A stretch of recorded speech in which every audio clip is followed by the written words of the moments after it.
రోజు రోజుకి బంగ్లాదేశ్లో హిందువుల పరిస్థితి దారుణంగా మారుతుంది. అక్కడ ఉన్న ఇస్లామిక్ రాడికల్స్ హిందువుల్ని టార్గెట్ చేసి దాడులు చేస్తున్నారు, మహిళల్ని కిడ్నాప్ చేస్తున్నారు. గత కొన్ని రోజులుగా అయితే ఇలాంటి కేసులు విపరీతంగా పెరుగుతున్నాయి. మన దేశంలో ఉన్న ప్రతి భారతీయుడు భారత ప్రభుత్వం అఫీషియల్గా బంగ్లాదేశ్లో ఉన్న హిందువుల్ని కాపాడడానికి ఏదైనా చెయ్యాలి, వీలైతే మన ఆర్మీనైనా పంపాలి అని కోరుకుంటున్నారు. మోడీ ప్రభుత్వం ఈ విషయంలో ఏదో ఒకటి చేసి ఖచ్చితంగా బంగ్లాదేశ్లో ఉన్న హిందువుల్ని కాపాడాలని కోరుకుంటున్నారు. వీడి గురించి నేను మీకు ఇంతకుముందు వీడియోస్లో చాలాసార్లు చెప్పాను. వీడు అమెరికా పెంచుకున్న పెంపుడు జంతువు లాంటి వాడు. ప్రజెంట్ అమెరికాని నడిపిస్తుంది జో బైడెన్ గవర్నమెంట్. పేరుకు జో బైడెన్ అమెరికా ప్రెసిడెంట్, కానీ ఆ పూర్తి దేశాన్ని నడిపించేది డీప్ స్టేట్. అంటే వేరే వ్యక్తులు ఇతని వెనకాల ఉండి ఆ దేశాన్ని నడిపిస్తున్నారు. అండ్ వాళ్ళే మన ఇండియాని టార్గెట్ చేస్తున్నారు. ఇండియాకు ఎంతో సన్నిహితంగా ఉండే బంగ్లాదేశ్ పూర్వ ప్రైమ్ మినిస్టర్ అయిన షేక్ హసీనాను బలవంతంగా ఆ దేశం నుంచి పారిపోయేలా చేసి ఈ జోకర్ గాన్ని బంగ్లాదేశ్ ప్రైమ్ మినిస్టర్ని చేశారు. వీడు బంగ్లాదేశ్కి తాత్కాలిక ప్రధాని అయినప్పటి నుంచి ఇండియాని టార్గెట్ చేస్తూ వచ్చాడు. బహుశా వీడి ఓనర్లు ఇలాగే చేయమని చెప్పారు కావచ్చు. అమెరికా మన ఇండియాను నష్టపరచడానికి అనేక విధాలుగా ట్రై చేసింది. మీ అందరికీ తెలుసు, బంగ్లాదేశ్కి ఎలక్ట్రిసిటీ సప్లై చేసేది అదానీ కంపెనీ. ఈ బంగ్లాదేశ్ దగ్గర వాళ్ళు వాడే ఎలక్ట్రిసిటీకి కట్టడానికి డబ్బులు కూడా లేవు. దాంతో అదానీ కంపెనీ ఆ దేశానికి ఎలక్ట్రిసిటీ సప్లై చేయడం ఆపేసింది. అది జరిగిన కొన్ని రోజుల్లోనే అదానీ పైన అమెరికాలో కొన్ని ఏజెన్సీలు అదానీ అవినీతి పరుడు భారతదేశంలో లంచం ఇచ్చాడు అన్నట్టుగా ఒక ఫేక్ న్యూస్ని స్ప్రెడ్ చేసి అదానీ స్టాక్ ప్రైజెస్ అన్ని పడిపోయేలా చేసి అతనికి నష్టం తెచ్చే ప్రయత్నం చేశారు. కానీ రీసెంట్గా అదానీ ఎక్కడ అవినీతి చేయలేదు, చేసినట్టుగా ఎటువంటి ప్రూఫ్స్ లేవని అమెరికన్ కోర్టే చెప్పింది. ఇప్పుడు మీలో కొంతమందికి అనిపించవచ్చు, అదానీని టార్గెట్ చేస్తే మన దేశానికి నష్టం ఎలా వస్తుంది అని. ప్రజెంట్ అదానీ మన దేశంలో ఉన్న ఒక బిగ్గెస్ట్ బిజినెస్ మ్యాన్. ఇతని బిజినెస్లు ఎఫెక్ట్ అయితే ఇండైరెక్ట్గా మన ఇండియన్ ఎకానమీ కూడా ఎఫెక్ట్ అవుతుంది. ఆ ప్లాన్తోనే విదేశాల్లో ఉన్న చాలా శక్తులు అదానీని టార్గెట్ చేస్తున్నాయి. కొంతమంది రాజకీయ నిపుణులు చెప్పేది ఏమిటంటే, అదానీ బంగ్లాదేశ్కి ఎలక్ట్రిసిటీ సప్లై చేయడం ఆపేశారు కాబట్టి అతన్ని అమెరికా టార్గెట్ చేసింది అని. ఈ American deep state and Yunus గాడు అదానీ ద్వారా ఇండియాను నష్టపరచాలని చూశారు. కానీ అది అట్టర్ ఫ్లాప్ అవడంతో ఇప్పుడు బంగ్లాదేశ్లోని హిందువులను ఇంతకుముందు కంటే ఎక్కువగా టార్గెట్ చేయడం మొదలుపెట్టారు. ప్రజెంట్ బంగ్లాదేశ్లో హిందువుల పరిస్థితి చాలా దారుణంగా ఉంది. చెప్పుకోవడానికి మన ఇండియా ప్రపంచంలోనే 5వ అతిపెద్ద ఎకానమీ. మిలిటరీ విషయంలో కూడా మన దేశం టాప్ 5లో ఉంటుంది. కానీ అంత ఉండి పక్కనే ఉన్న మన హిందువుల్ని కాపాడలేనప్పుడు ఎంత పవర్ ఉంటే మాత్రం ఏం లాభం? మన దేశంలోని ఒక రాష్ట్రమంతా కూడా ఉండని ఈ దేశం నుంచి హిందువుల్ని కాపాడలేకపోవడం నిజంగా మనకు సిగ్గుచేటు. ఇస్కాన్ సంస్థల గురించి మీ అందరికీ తెలిసే ఉంటుంది. ఇస్కాన్కి full form international society for Krishna consciousness. ఈ సంస్థలు ప్రపంచవ్యాప్తంగా స్ప్రెడ్ అయి ఉన్నాయి. వీళ్ళు ప్రజలకు మంచి చేయడం తప్ప ఎప్పుడూ చెడు చేయలేదు. ఏదైనా ప్రకృతి విపత్తులు జరిగినప్పుడు, ఉదాహరణకి కరువు వచ్చినా, వరదలు వచ్చినా, ఇంకేమైనా విపత్కర పరిస్థితులు వచ్చినా వీళ్ళు ముందుండి ప్రజలకు హెల్ప్ చేస్తారు. కులం మతం అనే తేడా లేకుండా ప్రతి ఒక్కరికి సహాయం చేస్తారు. రీసెంట్గా బంగ్లాదేశ్లో వరదలు వచ్చినప్పుడు కూడా వేల మందికి ఈ ఇస్కాన్ వాళ్ళు ఫుడ్ని సప్లై చేశారు. కానీ ఈ బంగ్లాదేశ్ పాకిస్తాన్ లాగే విశ్వాసం లేని దేశం. వీళ్ళు సహాయం చేసిన చేతినే నరికే మనస్తత్వం కలిగిన వాళ్ళు. అయితే బంగ్లాదేశ్లోని ఇస్కాన్ చీఫ్ అయిన చిన్మయి దాస్ని అక్కడి పోలీసులు అరెస్ట్ చేశారు. ఎందుకో తెలుసా? ఇతను ఆ దేశంలో హిందువులపై జరుగుతున్న దాడుల్ని ఖండించినందుకు, హిందువుల తరపున నిలబడి పోరాడినందుకు. ఆ దేశంలో ఉన్న ఇస్లామిక్ రాడికల్స్ హిందువులను టార్గెట్ చేసి చంపుతుంటే అక్కడి ప్రభుత్వం, పోలీసులు, మిలిటరీ కానీ ఎవరిని ఏమీ అనట్లేదు. కానీ అక్కడి హిందువులు తమను తాము కాపాడుకున్నప్పటికీ వాళ్ళపైన లాఠీ చార్జ్ చేస్తున్నారు. వాళ్ళని రీజన్ లేకుండా అరెస్ట్ చేస్తున్నారు. విచిత్రమైన విషయం ఏమిటంటే, ఇతనిపైన వేసిన కేసు కూడా చాలా ఫన్నీగా ఉంది. ఇతన్ని దేశద్రోహం కింద అరెస్ట్ చేశారు. అది ఎలా అంటే, ఇస్కాన్లో బంగ్లాదేశ్ జెండా పైన వేరే రిలీజియస్ జెండాను పెట్టారంట. అందుకని అది దేశాన్ని అవమానించినట్టు కాబట్టి ఇతన్ని మేము అరెస్ట్ చేస్తున్నాము అని చెప్పారు. కానీ ఈ చిన్మయి దాస్ బంగ్లాదేశ్ జెండాను అవమానించినట్టు ఎక్కడా లేదు. అది కేవలం అతన్ని అరెస్ట్ చేసేందుకు, అది కూడా కావాలని ఒక సివియర్ సెక్షన్ కింద అరెస్ట్ చేసేందుకు ఇలాంటి నకిలీ డ్రామాలు చేశాడు ఈ అమెరికన్ కీలుబొమ్మ అయిన మొహమ్మద్ యూనస్. ఈవెన్ ఈ బంగ్లాదేశ్లో ఉన్న కోర్టులు కూడా హిందువులకు వ్యతిరేకంగా పనిచేస్తున్నట్టు అనిపిస్తుంది. ఈ చిన్మయ్ దాస్ దేశద్రోహం చేసినట్టుగా ఎటువంటి ప్రూఫ్స్ లేకున్నప్పటికీ అతనికి బెయిల్ ప్రొవైడ్ చేయడం లేదు. దారుణమైన విషయం ఏమిటంటే ఈ చిన్మయ్ దాస్ తరపున పోరాడుతున్న ఒక లాయర్ని కూడా అక్కడి రాడికల్స్ టార్గెట్ చేసి అంతం చేశారు. అంటే ఈ బంగ్లాదేశ్లో హిందువుల తరపున ఎవరు మాట్లాడినా, హిందువులను ఎవరు సపోర్ట్ చేసినా వాళ్ళను టార్గెట్ చేసి ఎలిమినేట్ చేస్తున్నారు. బాధాకరమైన విషయం ఏమిటంటే పీస్ఫుల్గా ఉన్న హిందువుల్ని రెచ్చగొట్టింది అక్కడి రాడికల్స్. అక్కడి కొంతమంది ఇస్లామిక్ రాడికల్స్ హిందూ ఇళ్లపైన దాడి చేశారు. ఆ తర్వాత హిందూ గుళ్లను ధ్వంసం చేశారు. అలాగే కొంతమంది హిందూ లీడర్స్ని టార్గెట్ చేసి అంతం చేశారు. దాంతో ఇప్పుడు తమను తాము కాపాడుకోవడానికి హిందువులంతా ఏకమై ర్యాలీ చేస్తుంటే అలాంటి ర్యాలీ పైన బంగ్లాదేశ్ పోలీసులు లాఠీచార్జ్ చేస్తున్నారు. ఇదంతా చూస్తుంటే అక్కడి గవర్నమెంట్ కావాలనే హిందూ ధర్మాన్ని ఫాలో అయ్యే వాళ్ళను టార్గెట్ చేస్తున్నట్టుగా అనిపిస్తుంది. ఒకసారి ఆలోచించండి, షేక్ హసీనా గారు బంగ్లాదేశ్ ప్రైమ్ మినిస్టర్గా ఉన్నప్పుడు బంగ్లాదేశ్లో హిందువులపైన ఈ లెవెల్లో దాడులు ఎప్పుడైనా జరిగాయా? ఇస్లామిక్ దేశాల్లో వేరే మతాల వాళ్ళు అంత సేఫ్గా ఉండరు. షేక్ హసీనా ఉన్నప్పుడు కూడా అక్కడి హిందువులపైన దాడులు జరిగేవి, కానీ ఇప్పుడు జరుగుతున్నంత సివియర్గా జరిగేవి కాదు. ఇలాంటి ఏ ఇన్సిడెంట్ జరిగినా షేక్ హసీనా వెంటనే యాక్షన్ తీసుకునేది, రాడికల్స్ని శిక్షించేది. దాంతో అందరూ కంట్రోల్లో ఉండేవారు. కానీ ఇప్పుడు ఈ మహమ్మద్ యూనస్ పవర్లోకి వచ్చినప్పటి నుంచి హిందువుల్ని టార్గెట్ చేయడం మొదలుపెట్టారు. బంగ్లాదేశ్లో ఉన్న అన్ని మేజర్ హిందూ టెంపుల్స్ పైన అటాక్స్ జరిగాయి. హిందువులపై జరుగుతున్న దాడుల్ని ఎవరు ఖండించినా అలాంటి వాళ్ళపైన ఈ మహమ్మద్ యూనస్ గవర్నమెంట్ కేసులు పెడుతుంది. షేక్ హసీనా ప్రభుత్వంలో ఫారెన్ మినిస్టర్గా ఉన్న హాసన్ మహమ్మద్ హిందువులపై జరుగుతున్న దాడుల్ని ఖండించాడు. అలా చేసినందుకు అతనిపైన దాదాపు 12 ఫేక్ కేసులు పెట్టి అరెస్ట్ చేసే ప్రయత్నం చేశారు. దారుణం ఏమిటంటే ఈ మహమ్మద్ యూనస్ రీసెంట్గా అల్ జజీరా అనే ఒక ఇస్లామిక్ ప్రోపగండా ఛానల్కి ఇంటర్వ్యూ ఇచ్చాడు. అందులో మీ దేశంలో హిందువులపైన దాడులు ఎందుకు జరుగుతున్నాయి అని అడిగితే వీడు చెప్తాడు, మా దేశంలో అసలు ఎటువంటి దాడులు జరగట్లేదు, అంతా పీస్ఫుల్గా ఉంది, ఇది కేవలం ఇండియా చేస్తున్న ప్రాపగండా అని చెప్తున్నాడు. ఈ ముసలోడు ఈ వయసులో ఇంటర్నేషనల్ మీడియా స్టేజ్ పైన కూర్చొని ఇలా పచ్చిగా అబద్ధాలు చెప్తున్నాడు. జస్ట్ ఒక గూగుల్ సెర్చ్ చేసినా వాళ్ళ దేశంలో జరుగుతున్న దాడులకు సంబంధించిన వీడియోస్ వీడి కళ్ళ ముందుకు వచ్చేస్తాయి. అయినా కూడా వీడు కావాలనే అబద్ధం చెప్తున్నాడు.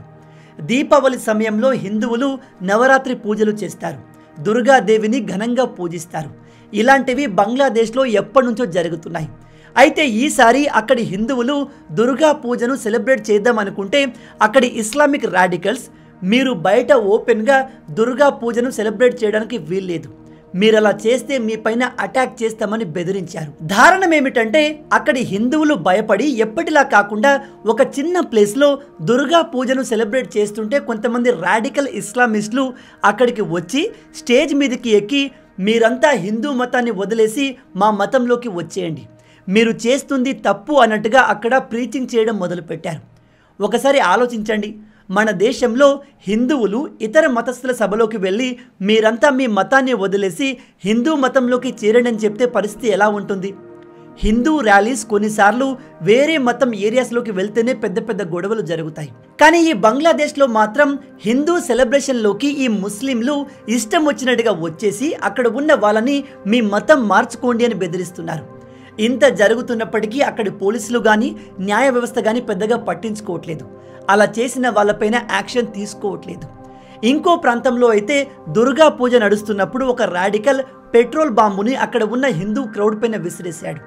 ఇంకో ప్లేస్లో ఒకడు కత్తి పట్టుకొని హిందూ మందిరంలోకి వెళ్ళి దాదాపు 5గురిని పొడిచేందుకు ట్రై చేశాడు, వాళ్ళపైన దాడి చేశాడు. నేను ఇక్కడ కేవలం రీసెంట్గా జరిగిన కొన్ని ఇన్సిడెంట్స్ గురించి మాత్రమే చెప్తున్నాను. హిందువులపైన ఇలాంటి అటాక్లు ఆ దేశంలో ప్రతిరోజు జరుగుతూనే ఉంటాయి. ఆ దేశంలో సాధారణ ప్రజలు కూడా ఉగ్రవాదుల్లాగా బిహేవ్ చేస్తున్నారు. ఎస్పెషల్లీ అక్కడి యువకులు తమకు పాఠాలు చెప్పే టీచర్స్ని కూడా వదలట్లేదు. ఆ దేశంలో టీచర్స్గా పనిచేస్తున్న హిందువుల్ని టార్గెట్ చేసి వాళ్ళను కొట్టి బలవంతంగా రిజైన్ చేయిస్తున్నారు. రీసెంట్గానే ఒక ఇస్లామిక్ గ్రూప్ చిట్టాగాంగ్ యూనివర్సిటీలో పనిచేస్తున్న హిందూ ప్రొఫెసర్ పైన దాడి చేశారు. రీతు చక్రవర్తి అనే ఒక మైనర్ అమ్మాయిని ఎత్తుకెళ్లి బలవంతంగా కన్వర్ట్ చేశారు. ఇలా 1-2 కాదు, 100 ఇన్సిడెంట్లు జరిగాయి, ఇంకా జరుగుతూనే ఉన్నాయి. ఈ మహమ్మద్ యూనస్ వచ్చినప్పటి నుంచి ఇప్పటి వరకు జరిగిన ప్రతి ఒక్క ఇన్సిడెంట్ని నేను ఈ వీడియోలో మెన్షన్ చేయడం మొదలు పెడితే ఈ వీడియో డ్యూరేషన్ 5 నుంచి 6 గంటలు వస్తుంది. దీన్ని బట్టి మీరు అర్థం చేసుకోవచ్చు బంగ్లాదేశ్లో హిందువుల పరిస్థితి ఎంత దారుణంగా ఉంది అనేది. మీరు చెప్తే నమ్మరు, 2021 అక్టోబర్ సమయంలో ప్రధానమంత్రి మోడీ గారు బంగ్లాదేశ్లోని ఒక కాళికాదేవి గుడికి వెళ్ళి ఆ విగ్రహానికి ఒక స్పెషల్ బంగారు కిరీటాన్ని బహుమతిగా ఇచ్చారు. దారుణమైన విషయం ఏమిటంటే కొంతమంది ఇస్లామిక్ రాడికల్స్ ఆ గుడిపైన దాడి చేసి ప్రధానమంత్రి మోడీ గారు ఇచ్చిన ఆ కిరీటాన్ని ఎత్తుకెళ్ళిపోయారు. బంగ్లాదేశ్లో పరిస్థితి ఎంత వరస్ట్గా ఉందో చెప్పడానికి ఇంతకన్నా బెస్ట్ ఎగ్జాంపుల్ ఇంకోటి ఉండదు. ఈ కిరీటం ఎత్తుకెళ్లిన వాడిని ఇప్పటి వరకు ఈ మహమ్మద్ యూనస్ గవర్నమెంట్ పట్టుకోలేదు. వాడిపైన ఎటువంటి కేసుని ఫైల్ చేయలేదు. నాకు తెలిసి ఇన్వెస్టిగేషన్ కూడా స్టార్ట్ చేసి ఉండకపోవచ్చు. స్వయంగా ప్రధానమంత్రి మోడీ గారు వెళ్ళిన హిందూ మందిరమే సేఫ్గా లేదు అంటే మిగతా చిన్న చిన్న హిందూ దేవాలయాల పరిస్థితి ఏమై ఉంటుందో ఒకసారి ఇమాజిన్ చేయండి. ఈ బంగ్లాదేశ్ ఇష్యూ విషయంలో ప్రజెంట్ గవర్నమెంట్కి అండ్ అపోజిషన్ పార్టీకి నా క్వశ్చన్స్ ఏమిటంటే, ముందు అపోజిషన్ పార్టీ నుంచి మొదలు పెడదాం. వీళ్ళు ఎక్కడో మన దేశానికి దూరంగా ఉన్న గాజాలో ప్రజలపైన దాడి జరిగితే వాళ్ళను కాపాడమని అమెరికాకు ట్వీట్లు చేస్తారు, ఇజ్రాయెల్ని ఖండిస్తారు, ఈవెన్ మోడీ గారిని కూడా బ్లేమ్ చేస్తారు. అలాగే మన దేశంలో ఉన్న మైనారిటీ పైన ఏదైనా చిన్న అటాక్ జరిగినా దాని గురించి పెద్ద గోల చేస్తారు. కానీ ఇప్పుడు బంగ్లాదేశ్లో గత 4 నెలల నుంచి హిందువులపైన వరుస దాడులు జరుగుతున్నప్పటికీ ఎందుకు నోరు మెదపడం లేదు? రాహుల్ గాంధీ గారు మాటి మాటికి నేను రాజ్యాంగాన్ని కాపాడుతాను, రాజ్యాంగాన్ని కాపాడడానికి నేను ఇక్కడ ఉన్నానని చెప్తారు. కానీ ఒక్కసారి కూడా ఇతను వరల్డ్ స్టేజ్ పైన నిలబడి బంగ్లాదేశ్లోని హిందువుల్ని కాపాడమని ఎందుకు మాట్లాడలేకపోయారు? నిజానికి బంగ్లాదేశ్ రాజ్యాంగం ప్రకారం ఆ దేశంలో తాత్కాలిక ప్రధానమంత్రిని ఏర్పాటు చేయడం కుదరదు. కానీ ఈ మహమ్మద్ యూనస్ మాత్రం చాలా దర్జాగా తాత్కాలిక ప్రధానిగా మారాడు. అండ్ వీడు అంటాడు ఇంకో 4 సంవత్సరాల వరకు నేనే అధికారంలో ఉంటాను అని.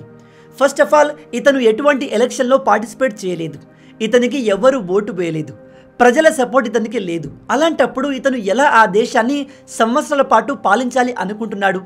కాంగ్రెస్ వాళ్ళు ప్రపంచవ్యాప్తంగా జరుగుతున్న ప్రతి విషయంలో వేలు పెట్టి దాని గురించి మాట్లాడతారు. వీలైతే విదేశాలకు వెళ్ళి మన దేశాన్ని క్రిటిసైజ్ చేస్తారు. కాంగ్రెస్ లీడర్ అయిన మణిశంకర్ అయ్యర్ అయితే పాకిస్తానీ ప్రజలు మన దేశానికి బిగ్గెస్ట్ అసెట్ అన్నట్టుగా మాట్లాడారు. కానీ వీళ్ళు హిందువుల విషయానికి వస్తే ఎందుకు వారి గురించి మాట్లాడరు? వీళ్ళకి బీజేపీ పార్టీ అంటే పడదు అనే విషయం మనకు తెలుసు. ఈ 2 పార్టీలు అపోనెంట్స్ కాబట్టి ఆ విషయాన్ని మనం అర్థం చేసుకోవచ్చు. కానీ సాధారణ హిందూ ప్రజలు చేసిన పాపం ఏంటి? వీళ్ళు ఎందుకు హిందువుల విషయాన్ని ఇంతగా ఇగ్నోర్ చేస్తారు? దారుణం ఏమిటంటే మన దేశంలో ఉన్న అపోజిషన్ పార్టీలు హిందువుల్ని సపోర్ట్ చేయడానికి రాలేదు. కానీ అమెరికాలో ఉన్న డొనాల్డ్ ట్రంప్ మాత్రం హిందువుల్ని కాపాడడానికి ముందుకు వచ్చాడు. హిందువులపై జరుగుతున్న దాడుల్ని ఖండించాడు. ఇప్పుడు మీలో చాలా మందిలో అవును కదా, ఈ అపోజిషన్ పార్టీలు హిందువులను ఎందుకు సపోర్ట్ చేయవు అనే క్వశ్చన్ రేజ్ అయి ఉంటుంది. అలా ఎందుకు అంటే కొంతమంది రాజకీయ నిపుణుల ప్రకారం వీళ్ళు హిందువులను సపోర్ట్ చేస్తే వీళ్లకు ఓటు వేసే ఓటు బ్యాంక్ అప్సెట్ అవుతుంది. ఒకవేళ వీళ్ళు హిందువుల గురించి మాట్లాడడం మొదలు పెడితే వీళ్లకు ఓట్లేసే ఒక పర్టికులర్ కమ్యూనిటీ వీళ్లకు ఓట్లేయడం ఆపేస్తుంది. అందుకే కదా అయోధ్యలో రామ మందిరం కట్టి సంవత్సరం దాటిపోయింది. అయినా కూడా ఇప్పటి వరకు అపోజిషన్లో ఉన్న చాలామంది నాయకులు, టాప్ లీడర్లు ఆ గుడికి వెళ్ళలేదు. అలా ఎందుకో తెలుసా? ఒకవేళ వీళ్ళు అయోధ్య మందిరానికి వెళ్తే వీళ్లకు ఓట్లేసే ఒక కమ్యూనిటీ వీళ్లకు అగెన్స్ట్గా మారిపోతుంది. అంటే వీళ్ళలో కొందరు హిందువులు ఉన్నప్పటికీ అధికార దాహంతో, ఓట్ల కక్కుర్తో వీళ్ళు హిందువులకు అగెన్స్ట్గా మాట్లాడతారు. అండ్ ఎట్టి పరిస్థితుల్లో హిందువులకు సపోర్ట్ చేయరు. బంగ్లాదేశ్లో హిందువులపైన జరుగుతున్న దాడుల్ని ఖండించారు. ఇక ప్రజెంట్ పవర్లో ఉన్న నాయకులకు నా సింపుల్ క్వశ్చన్ ఏమిటంటే, ప్రజెంట్ సెంటర్లో పవర్లో ఉన్న పార్టీ హిందువులను కాపాడడానికే మేము ఉన్నాం అన్నట్టుగా మాట్లాడుతుంది. కానీ హిందువులను కాపాడే విషయంలో మాత్రం అంత యాక్టివ్గా లేదు అనిపిస్తుంది. నిజంగా హిందువుల భద్రత కోసం హిందువులను కాపాడడానికే వీళ్ళు ఉన్నట్టయితే పక్క దేశంలో, అది కూడా ఒక చిన్న దేశం, హిందువులను అంత దారుణంగా టార్చర్ చేస్తుంటే దానిపైన ఎందుకు గట్టిగా రియాక్ట్ కావట్లేదు? అఫ్కోర్స్ ప్రజెంట్ గవర్నమెంట్ నుంచి కొన్ని ప్రెస్ రిలీజులు వచ్చాయి, గవర్నమెంట్ అఫీషియల్స్ రియాక్ట్ అయ్యారు. కానీ ఇక్కడ హిందువుల్ని కాపాడాలి అంటే కేవలం అటాక్స్ని ఖండిస్తే కుదరదు, గ్రౌండ్ లెవెల్లో కూడా యాక్షన్ కనిపించాలి. మన దేశంతో కంపేర్ చేస్తే బంగ్లాదేశ్ చాలా చిన్న దేశం. మన శక్తి ముందు వాళ్ళు నిలవలేరు. ఒక చిన్న దేశం ఇన్ని తప్పులు చేస్తున్నప్పటికీ పక్కనే ఉన్న మనం ఒక సూపర్ పవర్గా ఉన్నా ఎందుకు వాళ్ళను కంట్రోల్ చేయలేకపోతున్నాం? ప్రపంచంలోనే 5వ అతిపెద్ద ఎకానమీ, మిలిటరీ పరంగా కూడా ఒక పవర్ఫుల్ కంట్రీ, చిన్న దేశమైన బంగ్లాదేశ్ని ఎందుకు అక్కడి హిందువుల్ని కాపాడేందుకు ప్రెజర్ చేయలేకపోతుంది? అయినో ఒక దేశంలో జరుగుతున్న ఇంటర్నల్ విషయాలపైన వేరే దేశం ఓపెన్గా రెస్పాండ్ కాకూడదు. కాకపోతే మన దేశానికి చెందిన ఒక కమ్యూనిటీ అక్కడ ఉన్నప్పుడు వాళ్ళను కాపాడడానికి రియాక్ట్ అవ్వడంలో తప్పు లేదు. పైగా ప్రపంచవ్యాప్తంగా చూస్తే హిందువులు చాలా తక్కువగా ఉన్నారు. ఉన్న కొద్ది మందిని కాపాడుకోలేకపోతే ఇంత శక్తి కలిగి ఏం ప్రయోజనం? ఉదాహరణకి మనం ఇజ్రాయెల్ విషయానికి వస్తే జూస్ ప్రజలు ప్రపంచవ్యాప్తంగా చాలా తక్కువ మంది ఉన్నారు. అందుకే ఇజ్రాయెల్ దేశం చాలా ఓపెన్గా చెప్తుంది, జూస్ ప్రజలు ప్రపంచవ్యాప్తంగా ఎక్కడ ఉన్నా వాళ్ళు తిరిగి ఇజ్రాయెల్కి వచ్చి హ్యాపీగా జీవించవచ్చు అని. అంటే ప్రపంచవ్యాప్తంగా జూస్ ప్రజలు ఎక్కడ ఉన్నా వాళ్ళు ఇజ్రాయెల్కి హ్యాపీగా షిఫ్ట్ అయిపోవచ్చు. రీసెంట్గా హాలాండ్లో జరిగిన ఫుట్బాల్ మ్యాచ్లో కొంతమంది ఇస్లామిక్ రాడికల్స్ జూస్ ఫ్యాన్స్ పైన అటాక్ చేశారు. ఈ విషయం తెలిసి వెంటనే ఇజ్రాయెల్ స్పెషల్ ఫ్లైట్స్ని అరేంజ్ చేసి తమ దేశ ఫ్యాన్స్ని తిరిగి సేఫ్గా ఇంటికి తీసుకెళ్ళింది. ఇజ్రాయెల్ నార్త్ భాగంలో ఉన్న ప్రజలపైన సౌత్ లెబనాన్లోని ఉగ్రవాదులు దాడి చేస్తున్నారని తెలిసి ఇజ్రాయెల్ మిలిటరీ ఆ ప్రాంతం మొత్తాన్ని సర్వనాశనం చేసింది. లెబనాన్ సౌత్లో ఉన్న ఉగ్రవాదులు మళ్ళీ కోలుకోలేకుండా చేసింది. అలాగే 2023 అక్టోబర్ 7న ఇజ్రాయెల్ దేశ ప్రజలపైన గాజా ఉగ్రవాదులు దాడి చేశారని తెలిసి ఈ ఇజ్రాయెల్ గాజాని సర్వనాశనం చేసింది. అక్కడ ఉన్న ప్రజల్ని, పెద్ద పెద్ద భవనాల్ని మట్టిలో కలిపేసింది. ఇక్కడ నేను చెప్పేది ఏమిటంటే మన దేశ ప్రభుత్వం కూడా ప్రపంచవ్యాప్తంగా ఉన్న హిందువుల్ని కాపాడడానికి ఇటువంటి స్టాండ్ని తీసుకోవాలి.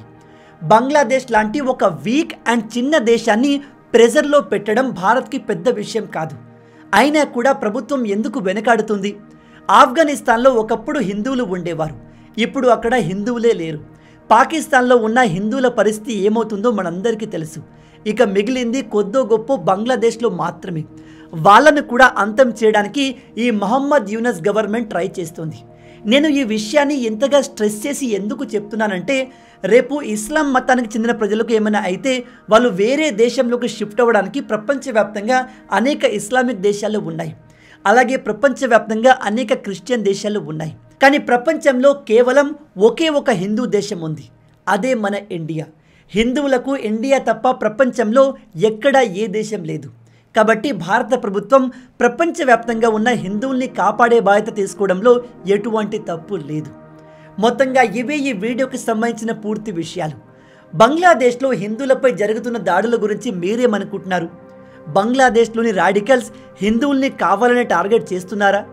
అక్కడి హిందువుల్ని కాపాడడానికి మన ప్రభుత్వం ఎటువంటి చర్యలు తీసుకుంటే బాగుంటుంది? మీ ఆలోచనల్ని కింద కామెంట్లో చెప్పండి. ఈ వీడియో మీకు నచ్చింది అనుకుంటున్నాను. నచ్చితే అలా ఊరికే చూసి వెళ్ళిపోకుండా వీడియోని లైక్ చేయండి. ఈ వీడియోకి నేను మీకు ఇచ్చే లైక్స్ టార్గెట్ 5000 లైక్స్. చాలా ఈజీ, సింపుల్గా చేసేయండి. అండ్ ఇలాంటి మరిన్ని ఇంట్రెస్టింగ్ వీడియోస్ కోసం మన ఛానల్ని సబ్స్క్రైబ్ చేసి మమ్మల్ని సపోర్ట్ చేయొచ్చు కదా. ఇది మీకు కంప్లీట్లీ ఫ్రీ. కానీ మీరు చేసే ప్రతి ఒక్క లైక్ అండ్ సబ్స్క్రిప్షన్ మాకు మరిన్ని వీడియోస్ చేయడానికి ఒక మోటివేషన్లా ఉంటుంది. కాబట్టి వీడియోని లైక్ చేసి ఛానల్ని సబ్స్క్రైబ్ చేయడం మర్చిపోవద్దు. రాబోయే వీడియోలో ఇంకో ఇంట్రెస్టింగ్ టాపిక్తో మళ్ళీ కలుద్దాం. అంటిల్ దెన్, జై హింద్.